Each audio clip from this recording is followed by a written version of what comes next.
Bem-vindos ao Debate.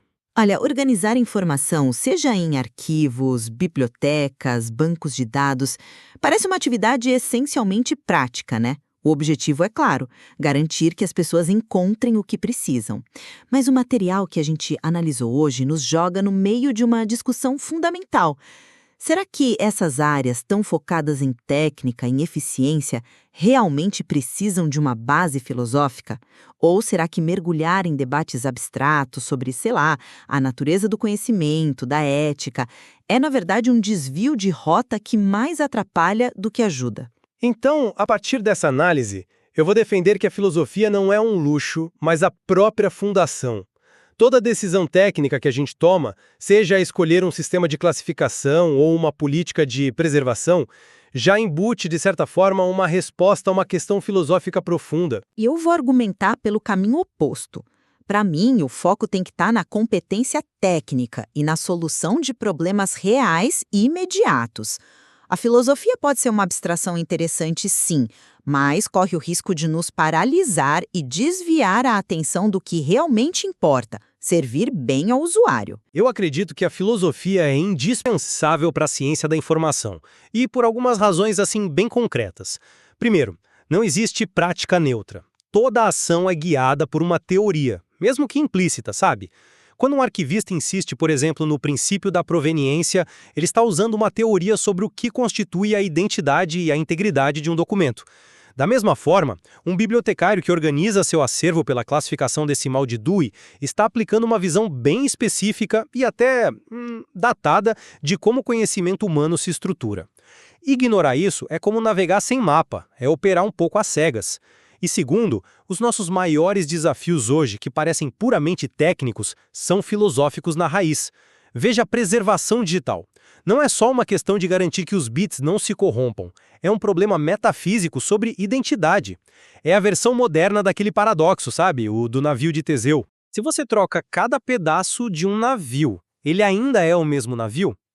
Da mesma forma, se um arquivo digital é migrado de formato de servidor, o que garante que ele é o mesmo documento autêntico?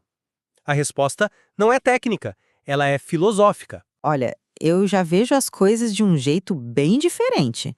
Para mim, colocar a filosofia como um pré-requisito acaba, na verdade, atrapalhando. O objetivo principal tem que ser outro: a competência técnica, a resolução de problemas reais. O arquivista digital que você mencionou, ele precisa, antes de mais nada, dominar as ferramentas que garantem a autenticidade de um arquivo e não ficar debatendo a metafísica da identidade de um objeto digital. O dia a dia de um bibliotecário envolve lidar com orçamento apertado, políticas de aquisição, novas tecnologias de busca. Ele não precisa ser um especialista em Kant para gerir um acervo de forma ética e responsável. E é só a gente olhar para a história, vamos ser sinceros, né? O grande salto na teoria da informação veio quando Shannon decidiu propositalmente ignorar as complexidades do significado, da semântica e focar no problema técnico da transmissão de sinais. Essa busca por um fundamento filosófico pode levar a uma paralisia, onde a gente fica em debates intermináveis sobre o que é informação e não consegue projetar um sistema de busca mais eficiente para o usuário que precisa da resposta agora. Agora, sim, eu entendo essa preocupação com a praticidade, mas discordo que a filosofia nos paralisa. Pelo contrário, né, ela nos dá as ferramentas para agir melhor. Vamos pegar um exemplo bem atual: o viés em algoritmos de busca. O viés algorítmico, certo. Exato. Você pode ver isso como um problema puramente de engenharia, que se resolve com mais dados ou com auditorias técnicas. Mas o problema, na verdade, começa bem antes: a própria definição do que é um resultado justo ou imparcial. Isso não é uma questão técnica, é uma questão epistemológica sobre o que é objetividade e uma questão ética sobre o que é justiça. O código do algoritmo só pode ser escrito depois que essas perguntas são, de alguma forma, respondidas. A técnica sempre implementa uma filosofia. Quer os engenhos saibam disso ou não. Ok, eu entendo que a definição de justiça é filosófica. Mas, na prática, como é que isso nos ajuda? Os engenheiros estão lá, criando métricas de equidade, auditando os dados, desenvolvendo modelos mais transparentes. O debate sobre a natureza da justiça pode durar séculos, e de fato dura. A engenharia está tentando resolver o problema hoje. A filosofia não corre o risco de nos atrasar, de nos prender num debate conceitual, enquanto o problema real continua causando dano?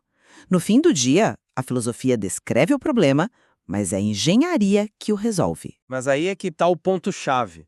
Essa solução da engenharia, essa métrica de equidade que você citou, já é a escolha de uma filosofia em detrimento de outra.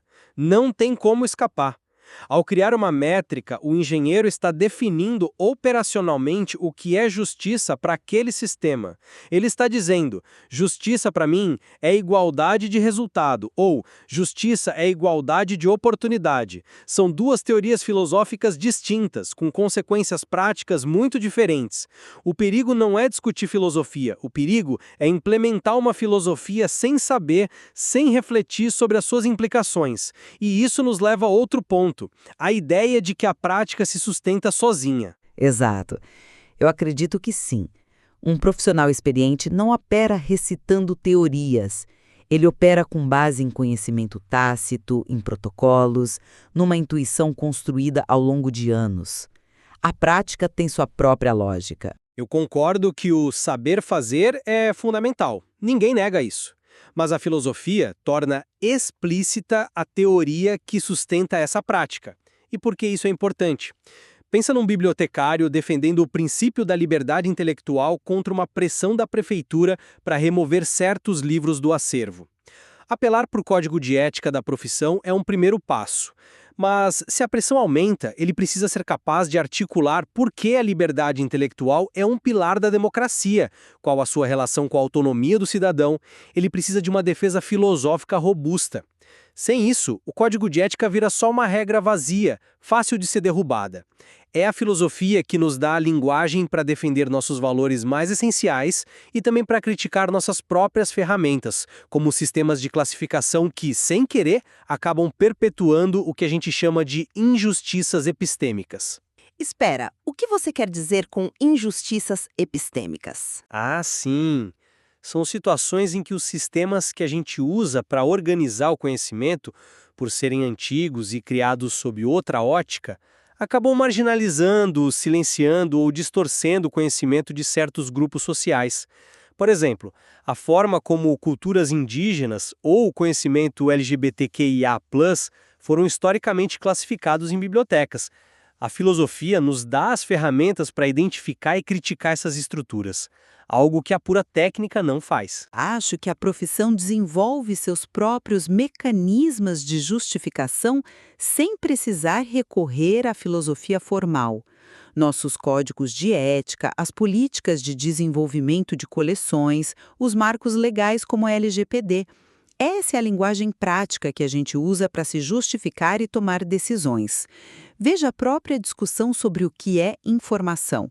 O material que a gente analisou mostra dezenas de definições conflitantes. Informação como objeto, como processo, como conhecimento, a distinção entre sintaxe e semântica, as teorias complexas de Floride. Essa discussão não leva a um consenso. E, no entanto, um cientista da informação não precisa resolver essa disputa milenar para construir um banco de dados funcional.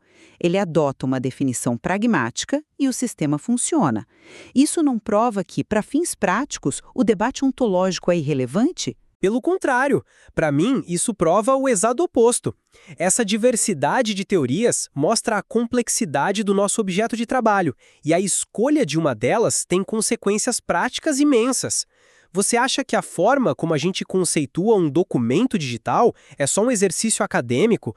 Pensa na ideia de ruptura ontológica. Explica melhor o que é isso. É a visão de que um documento digital não é apenas um texto em um novo suporte, como um papel eletrônico. Ele é um objeto fundamentalmente diferente.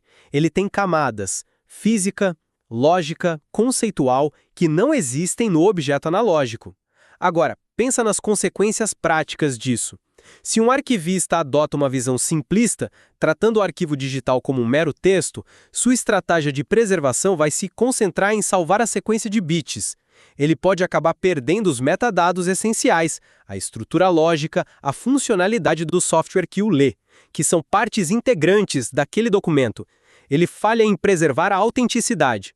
A sua decisão metafísica, a sua filosofia sobre o que é aquele objeto, dita diretamente a sua estratégia técnica e define se aquele documento vai sobreviver por séculos ou se vai se tornar lixo digital em 10 anos. A metafísica, nesse caso, não poderia ser mais prática. Que eu posso até concordar que em áreas de ponta, como a preservação digital de longo prazo, a teoria tem um papel mais claro. Mas e o bibliotecário na ponta da linha? O profissional que está na biblioteca pública ajudando um estudante a encontrar um livro para um trabalho de escola. Toda essa discussão sobre ontologia e epistemologia não é uma abstração distante demais da realidade dele? O foco dele não deveria ser 100% em atendimento, em ter um bom sistema de busca, em conhecer bem o acervo? Não estamos pedindo que ele seja um filósofo quando o que o usuário precisa é de um guia eficiente. Mas é justamente aí que a filosofia se manifesta de forma sutil e poderosa. A forma como ele interage com aquele estudante, as perguntas que ele faz para entender a necessidade informacional dele, a maneira como ele o guia pelo sistema de busca, tudo isso está impregnado de teorias sobre aprendizado, conhecimento e comunicação. E mais, ao selecionar os livros para a estante, ele está fazendo um trabalho de curadoria que é profundamente ético e epistemológico. Ele está decidindo quais vozes serão ouvidas naquela comunidade e quais serão silenciadas. Ele não precisa ter um diploma em filosofia, mas pensar filosoficamente sobre essas questões o torna um profissional imensamente melhor, mais consciente do impacto social do seu trabalho, que vai muito além de apenas entregar o livro. Ele se torna um agente na construção do conhecimento daquela comunidade. Eu entendo a intenção, mas ainda me preocupo com o risco de elitinação da profissão. Se começarmos a exigir esse nível de reflexão filosófica de todos, não corremos o risco de afastar pessoas extremamente competentes na parte técnica e de gestão, que são vitais para as nossas instituições? Acredito que o valor da nossa profissão sempre foi medido pela sua utilidade. Somos julgadas pela qualidade do serviço que prestamos, e um serviço de qualidade depende de sistemas robustos, processos eficientes e profissionais bem treinados em ferramentas concretas. A sofisticação filosófica me parece um critério de avaliação muito menos importante do que a satisfação do usuário. Ao longo da nossa conversa, o que eu tentei mostrar é que a filosofia não é um adorno, mas uma ferramenta analítica essencial.